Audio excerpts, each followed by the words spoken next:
Okey. Assalamualaikum warahmatullahi taala wabarakatuh dan salam sejahtera.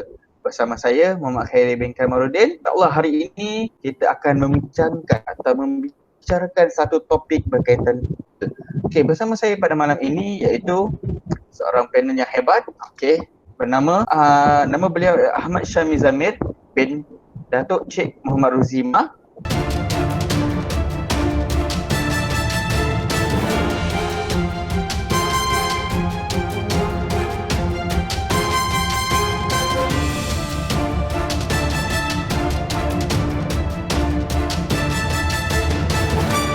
Kita punya panel pada malam ini. Okey.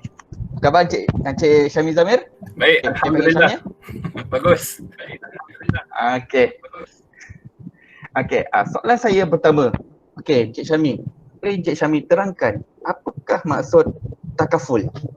Kita recap sikit bergantung kepada definisi takaful itu sendiri, tuan-tuan dan puan-puan. Takaful ni ataupun dari istilah bahasa lainnya adalah ta'awun, bekerjasama, tolong-menolong, saling melindungi antara satu sama lain. Itu merupakan antara maksud dalam konteks takaful itu sendiri. Sebab itu tuan-tuan dan puan-puan, kalau kita nak menyertai sesebuah pelan takaful, kita kena tahu apakah fungsi dan kaedah, apakah bentuk perlindungan yang layak kita dapat. Dekat sini saya akan explain serba ringkas ya, selepas ditanya soalannya oleh sahabat saya iaitu Dr. Khairi. Terima kasih banyak. Encik Syami. Okey, bila sebut tentang takaful itu ta'awun. Okey, kalau macam itu boleh tak saya katakan insurans ni sama je dengan takaful. Insurans pun bantu orang juga kan? Betul?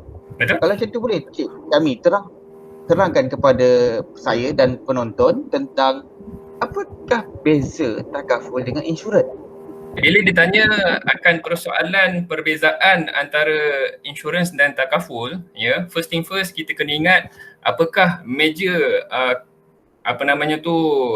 perbezaan antara insurans itu sendiri dengan takaful. Okey. Baik, tuan-tuan dan puan-puan, insurans dia mengenakan satu akad yang namanya muawadah, ya. Muawadah ni maksudnya hak milik yang ditukar ganti. Mana kata dalam bahasa mudahnya adalah jual belilah, ya. First thing first, bagaimanakah kriteria ataupun rukun ataupun akad jual beli itu sendiri, ya. First thing first, yang pertama sekali dia mestilah kena ada subject matter iaitu barang, empunya milik kepada pemilik barang tersebut. Ada faham ada manis? Okey, baik. Bila kita dah ada barang, ya, bagaimana untuk kita transfer barang tersebut kepada orang lain? Mestilah individu yang kedua tu perlulah memberi sejumlah wang untuk ditukar ganti, ya. Mana kata itu antara istilah yang paling mudah disebutkan sebagai jual beli. Sebab itu kalau kita dalam konsep insurans ataupun takaful, kenapa insurans dikatakan sebagai satu perkara yang tak boleh diambil oleh umat Islam secara khususnya? First thing first, tuan-tuan dan puan-puan, risiko ni kita tak nampak. Secara analogi mudahnya begitu, ya. Bila risiko ni kita tak nampak, kita tak boleh jual beli risiko. Okey, nak mudah fahamnya begitu. Sebab itu antara salah satu perbezaan yang paling ketara antara insurans dengan takaful, insurans adanya kontrak jual beli. Ya, bagaimana pula dengan takaful? Takaful ni dia menggunakan satu kontrak yang diberi nama sebagai tabarruk, ya, ataupun dalam bahasa mudahnya, dalam bahasa Melayu kita adalah sumbangan. Ya, sebagai analogi mudah, kalau kita pergi ke masjid tuan-tuan dan puan-puan, kita dah kan kadang-kadang paling kurang RM1 kita standby kat dalam poket kan, sebab kita nak menyumbang dekat dalam masjid, dekat dalam tabung masjid tu, ya. Once bila kita dah letak sahaja duit dekat dalam tabung, secara hakiki ataupun secara fitrahnya, kita tak pernah pun minta belen daripada AJK masjid kan, ya. Sebab itu tuan-tuan dan puan-puan, bila kita meletakkan sejumlah wang sumbangan kepada tabung masjid tersebut, kebiasaannya kita akan letak dan kita tak akan minta apa-apa pengharapan dan balasan, ya. Tapi kita sebagai orang Islam, kita kena yakin bila kita menyumbang, of course akan ada bentuk-bentuk kebaikan yang akan dibalas oleh Tuhan kita iaitu Allah Subhanahu wa taala. Ya, bukannya orang kata apa? Sekadar rezeki yang melimpah ruah, bahkan kesihatan tu pun merupakan rezeki juga. Ya, dikurniakan anak tu pun rezeki juga. Ya, kita dielakkan daripada musibah itu sendiri. Ya, musibah kemalangan, musibah sakit, musibah cacat dan sebagainya. Mungkin asbab daripada kita menyumbang kat dalam tabung masjid tersebut tanpa kita mengharapkan apa-apa balasan, tapi Allah akan membalaskan kita dalam bentuk-bentuk yang lain. Ya, kita mengharapkan begitulah, insya-Allah. Okey, baik. Itu merupakan dua kriteria yang amat berbeza, ya. Sebab apa? Kebanyakan daripada masyarakat dekat luar sana yang kurang pendedahan pendidikan ataupun kurang awareness betapa bezanya antara syarikat insurans konvensional dan takaful itu sendiri dalam aplikasi kontrak yang termeterai. Ya, walaupun kita nampak benda ni simple, tapi masih lagi ramai masyarakat kita yang memilih insurans konvensional. Yang saya fokuskan kepada umat Islam di Malaysia, ya. Kenapa dia compact antara alasan ataupun rejection yang pengalaman saya sendiri pun hadap. Ya, bila kita berhadapan dengan real life situation para wakil kita, agensi kita, ya, sebab rejection ni dia tak pernah nak kecil, ya, dia punya ruang lingkup dia tu semakin besar. Apakah maksud rejection tu? Orang reject untuk mendapatkan pelan perlindungan takaful. Okey, antara alasan yang paling famous lah yang saya pernah dengar, dan depan-depan saya sendiri pun ada pengalaman dengar, dia kata tak ada beza pun antara syarikat insurans dengan takaful ni. Saya tengok dia punya kontrak sama je. Okey, dekat sini tuan-tuan dan puan-puan, antara perbezaan yang paling ketara, syarikat insurans menggunakan kontrak jual beli, ya, manakala syarikat takaful dia menggunakan kontrak tabarruk ataupun sumbangan. Baik, elemen yang kedua, saya cukup bagi 3 je cukup untuk mengetahui apakah perbezaan antara insurans konvensional dan takaful. Poin yang kedua tuan-tuan dan puan-puan, syarikat insurans dia tak ada panel syariah, ya. Pergi mana-mana syarikat insurans yang ada dekat Malaysia ni, ya, majoriti syarikat insurans dia tak ada panel syariah. Apabila tak ada panel syariah tuan-tuan dan puan-puan, secara langsung segala aktiviti perniagaan, segala investment yang dilakukan adalah bebas. Ya, bila kita sebut pasal bebas, dalam kewangan Islam, kita prohibited untuk 3 benda. Ya, kita dilarang untuk melakukan 3 perkara dalam kehidupan seharian kita. Sebagaimana firman Allah ada bagi tahu kan, wa halallahu al-bai'a wa harrama riba. Ya, Allah menghalalkan jual beli dan Allah mengharamkan riba. Itu baru satu poin. Okey, kenapa Allah sebut jual beli dan kenapa Allah sebut riba? Boleh dikatakan majoriti aktiviti kita dekat atas muka bumi ni tuan-tuan dan puan-puan, jual beli ni memang kita tak boleh nak elak. Ya, dalam masa yang sama, kenapa Al-Quran statekan 2 benda tu je? Sedangkan muamalah manusia ni banyak pelbagai kan, boleh dikatakan ratusan ataupun ribuan tindakan manusia yang kita boleh lakukan dekat atas muka bumi ni. Tapi kenapa Allah statekan 2 benda tu? Disebabkan oleh jual beli ni antara aktiviti muamalah majoriti masyarakat ataupun manusia itu lakukan.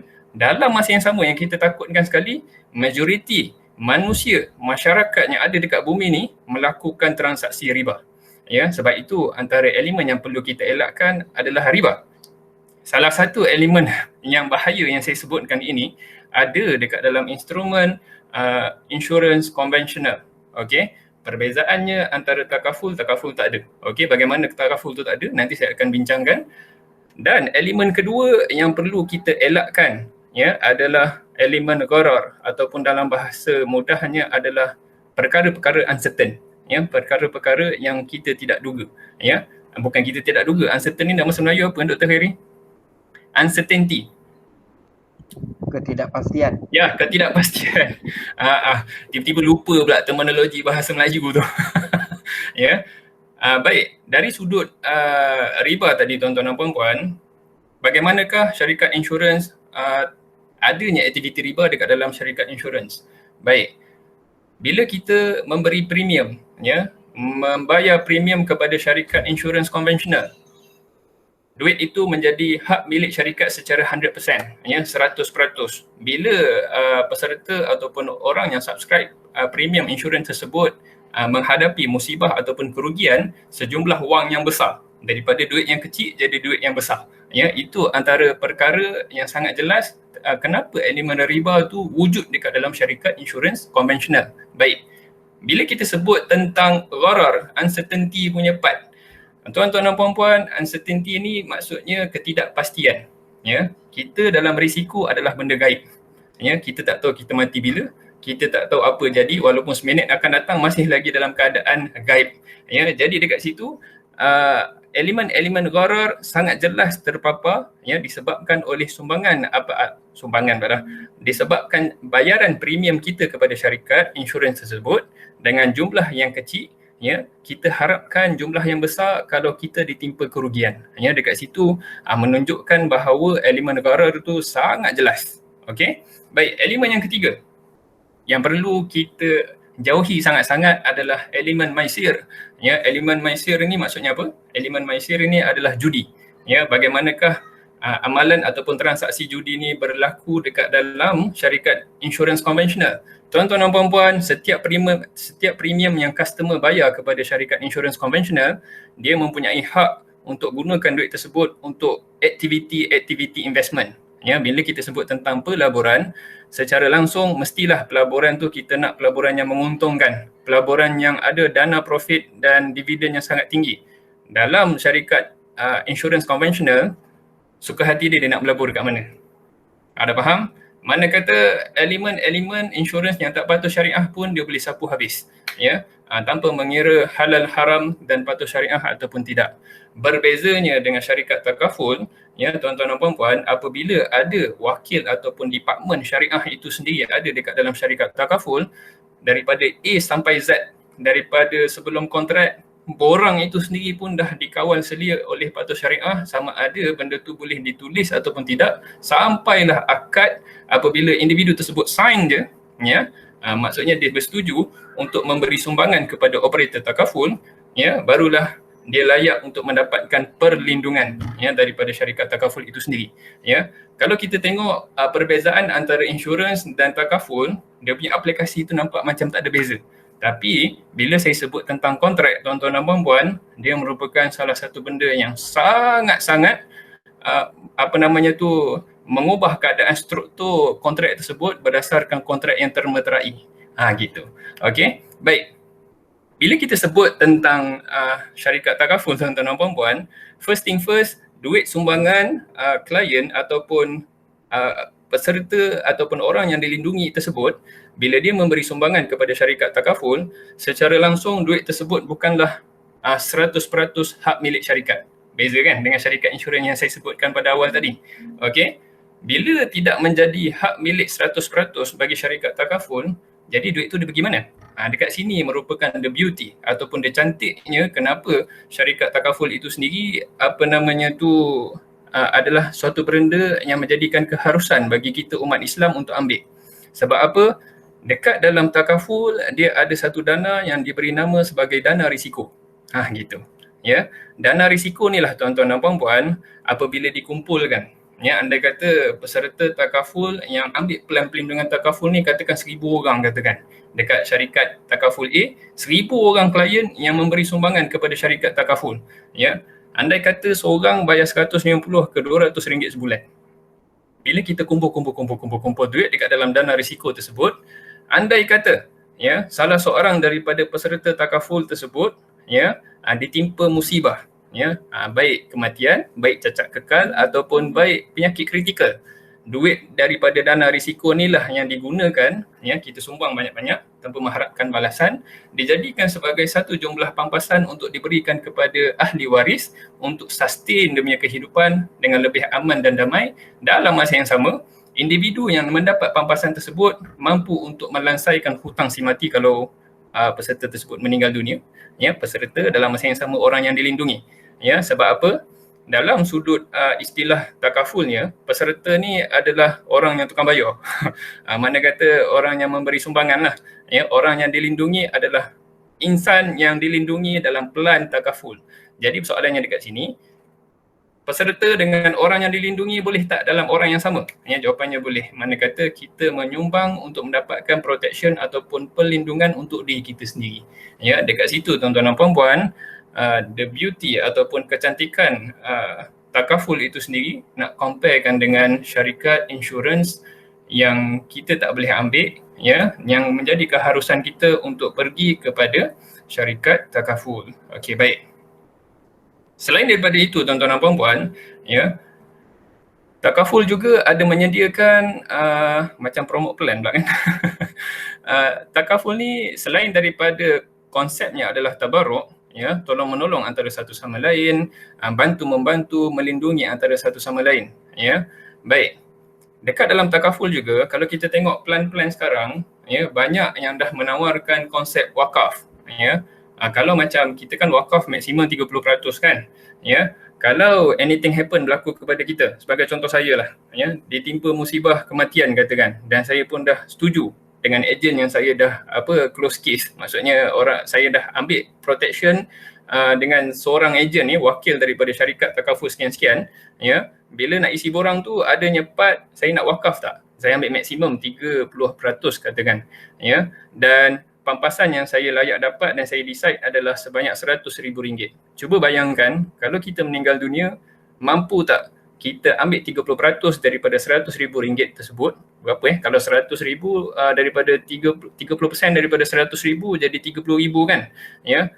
Pernah terfikir tak kita sepanjang kita hidup kita menyumbang, ya, bahkan kita melabur dengan Allah Subhanahu Wa Taala sebanyak 30% daripada RM100,000 tersebut, RM30,000 tu kita sedekah. Tak pernah terfikir dekat gambaran kehidupan kita kan, ya. Sebab itu antara kecantikan takaful itu sendiri dia ada elemen wakaf dan ditambahkan lagi dengan badal haji, ya. Kebanyakan daripada pelan perlindungan, ya, mana-mana operator takaful yang ada dekat Malaysia, dia dah menawarkan badal haji bagi sesiapa orang yang dilindungi tersebut meninggal dunia. Dekat sini adanya wakil daripada syarikat takaful tersebut melakukan haji kepada individu-individu yang ditimpa musibah tersebut. Ada faham adik manis? Baik. Sedikit sebanyak perbezaan antara syarikat insurans konvensional itu sendiri dengan syarikat takaful.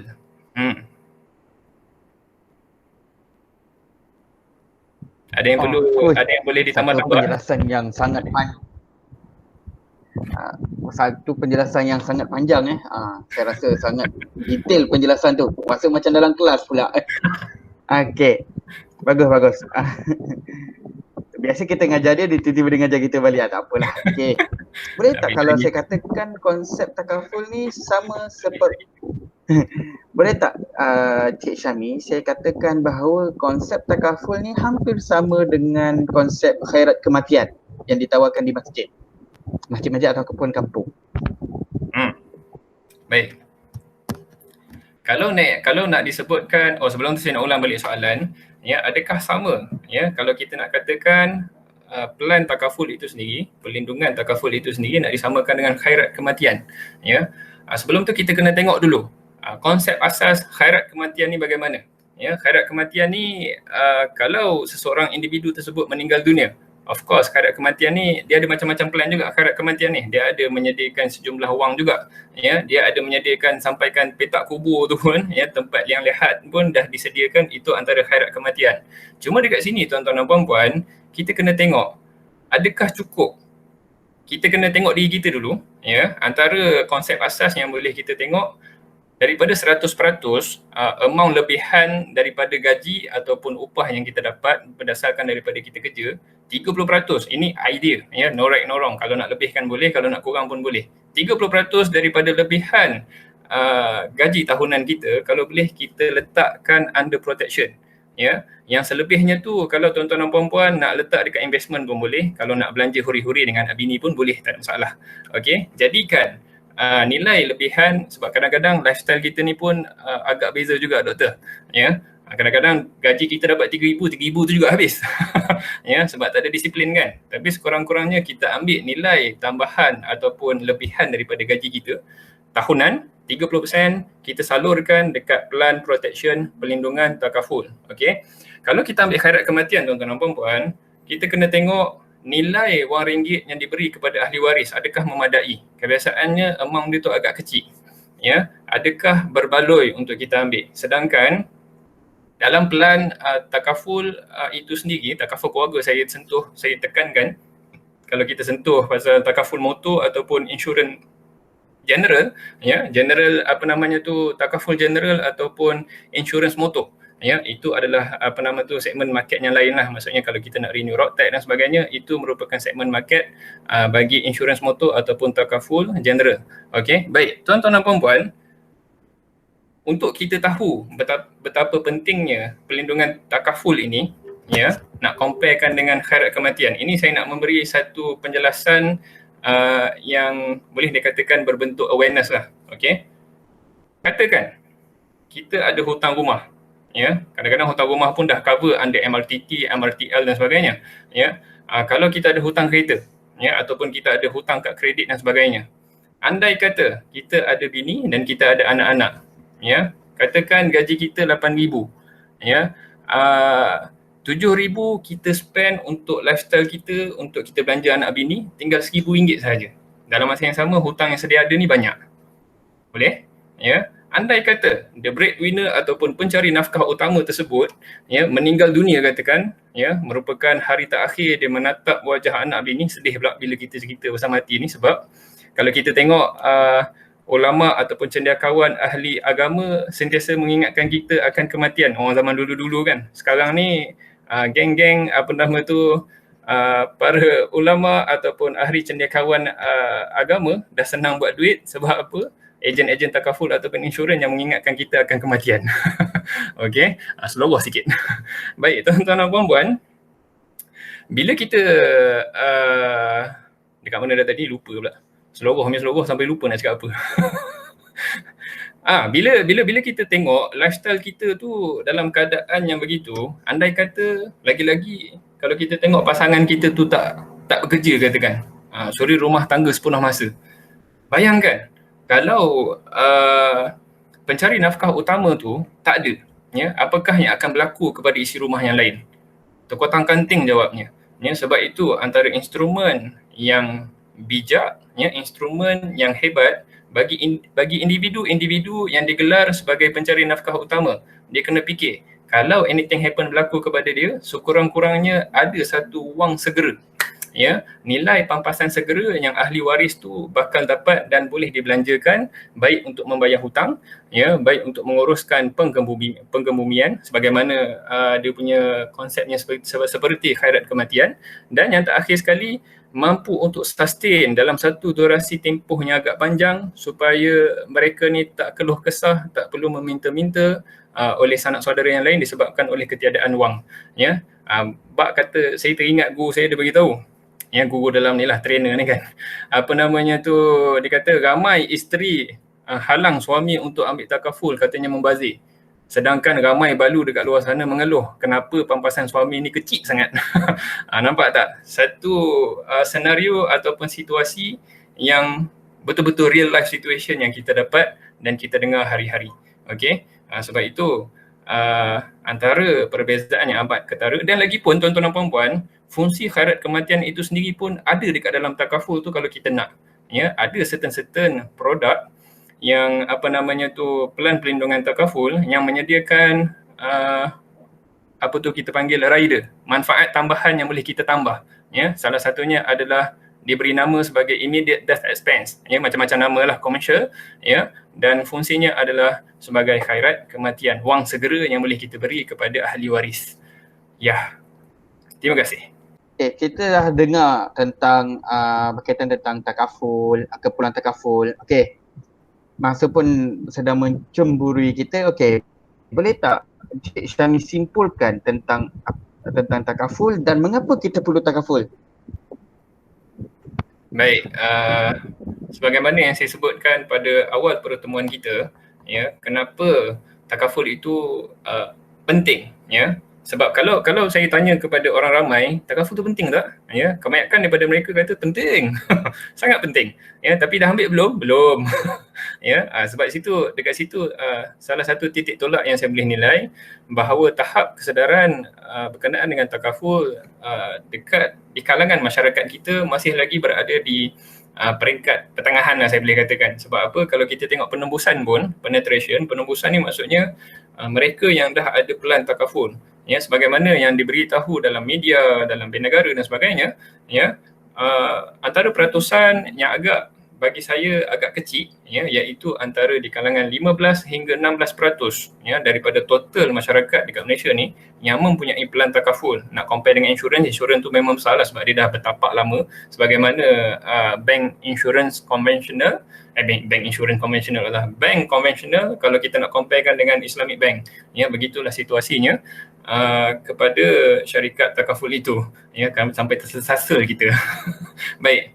Kenapa takaful itu penting dekat dalam kehidupan keseluruhan kita? Yang pertama sekali, tuan-tuan dan puan-puan, ini merupakan antara pelan yang bukan sekadar kita dilindungi, bahkan kita mampu untuk melakukan amal kebajikan, amal kebaikan. Sebab apa? Kebanyakan orang ramai dia tak menyedari akan produk yang dia ambil. Mungkin disebabkan oleh kurang kefahamannya, disebabkan oleh kurang didikan daripada wakil agensi itu sendiri ataupun diri sendiri yang tak ada effort untuk belajar. Wallahualam, saya tak tahu. Tapi tuan-tuan dan puan-puan, kita kena ingat setiap yang kita menyumbang, setiap yang kita memberi duit duit sumbangan yang kita bagi kepada syarikat takaful itu sendiri, walaupun kita tak ditimpa musibah, at the end kita tak dapat apa-apa. Sebab apa? Dekat syarikat takaful, dia menyediakan pelbagai ataupun variety produk ataupun pelan pelindungan. Ada pelan pelindungan yang ada saving, yang tersedia saving dekat dalam tu, ataupun bahasa mudahnya kalau di syarikat takaful ikhlas kita panggil PIF, Personal Individual Fund. Mana kata setiap contribution ataupun setiap sumbangan yang dibagi, katakan ada certain percentage akan dijadikan sebagai ju'alah ataupun wakalah fee yang diberi upah kepada ejen itu sendiri, dan pengurusan charge pengurusan bagi menguruskan syarikat takaful itu sendiri, dan ada pecahan yang masuk dekat dalam dana risiko dan ada pecahan diberi masuk kat dalam PIF itu sendiri, dan ada produk tak ada PIF. Mana kata apa? Apakah perbezaan antara produk yang ada tabung saving dengan tak ada saving? First thing first, mestilah dia punya sumbangan dia tu agak berbeza. Yang ada saving tu agak tinggi sikit kadar sumbangannya, nak comparekan dengan tak ada PIF, iaitu saving. Bila kadar rendah, dekat sini memberikan kita satu idea, bahawa bukannya sekadar golongan bangsawan, golongan yang ada duit sahaja mampu untuk mendapatkan protection ini, bahkan golongan katakan B40 ke bawah ataupun individu-individu yang fresh grad, yang baru mencari career ataupun baru mendirikan rumah tangga, mampu untuk mendapatkan plan protection, mampu milik berdasarkan kemampuan masing-masing. Sebab apa? Bila kita nak dapatkan satu pelan pelindungan, kita kena ingat 3 perkara. Yang pertama sekali adalah dia ada keuangan. Kalau tak ada duit macam mana nak ambil kan? Dia ada keuangan. Yang kedua, dia mampu untuk buat keputusan. Berdasarkan presentation, consultation daripada ejen itu sendiri, dia dah mampu buat keputusan produk mana yang dia nak ambil. Nak kena ada medical card, ada manfaat-manfaat lain yang boleh dia ambil berdasarkan kemampuan. Dan yang paling penting sekali, yang ketiga, dia ada awareness tentang takaful itu sendiri. Ini merupakan 3 poin sebelum kita nak decide untuk ambil pelan ataupun takaful yang mana, berdasarkan bentuk perlindungan yang macam mana yang kita nak ambil. Okey, baik. Untuk kita menyedarkan diri kita tentang kepentingan takaful itu lagi, kan saya sebut ada pelan perlindungan takaful yang ada saving sikit, yang ada saving. Dalam masa yang sama ada juga pelan yang tak ada saving. Okey. Bagaimana kalau kita ambil pelan yang tak ada saving, at the end kita ni sihat walafiat. Kita ditakdirkan hidup aman bahagia tanpa kita ditimpa musibah. Kita kena ingat satu mindset je tuan-tuan dan puan-puan, apabila kita menyumbang, of course duit tersebut akan masuk dekat dalam dana risiko. Bila masuk dekat dalam dana risiko, andai kata ada peserta ataupun orang yang dilindungi, yang yang sama-sama menyumbang dengan kita, ahlinya ditimpa musibah, antara duit yang disalurkannya tu adalah duit daripada kita. Tak ke kita rasa bangga sebab kita dah mampu untuk menolong individu-individu yang susah dekat luar sana. Sebab itu antara kecantikan takaful itu sendiri adalah, saya ulang balik, kita tolong menolong antara satu sama lain, kita bersama-sama melindungi antara satu sama lain. Itu antara kecantikan yang ada pada industri takaful itu sendiri yang boleh dikatakan perlu setiap masyarakat ada. Jepun dia boleh, tak silap saya, penetration dekat Jepun hampir 200%. Mana kata seorang tu ada 2, katakan polisi insurans kan, kenapa kita tak boleh ikut? Ataupun bahasa mudahnya, kenapa kita sanggup untuk memberi ataupun membeli insurans ataupun takaful kereta, katakan benda tu wajib kan? Untuk diri sendiri tak wajib, tapi tuan-tuan dan puan-puan, jadikan kereta tu pun kita sanggup bayar, habiskan ratusan ringgit, ribuan ringgit untuk mendapatkan insurans ataupun takaful.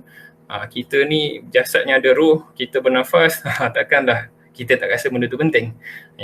Itu sahaja, terima kasih banyak. Okey, terima kasih saya ucapkan kepada Encik Syami. Satu, saya rasa perbincangan yang sangat menarik berkaitan tentang topik takaful. InsyaAllah nanti di lain waktu kita akan berbicara lagi tentang topik takaful ini. Okey. InsyaAllah. Okey, saya akhiri pertemuan kita pada hari hari ini dengan tasbih istighfarah dan surah Al-As. Subhanakallahumma wa bihamdika asyhadu an la ilaha illa anta astaghfiruka wa atubu ilaik. Bismillahirrahmanirrahim. Al insana lafi khusr illa allazina amanu wa amilus solihati wa tawassaw bil haqq wa tawassaw bis sabr. Assalamualaikum warahmatullahi taala wabarakatuh. Waalaikumsalam warahmatullahi wabarakatuh.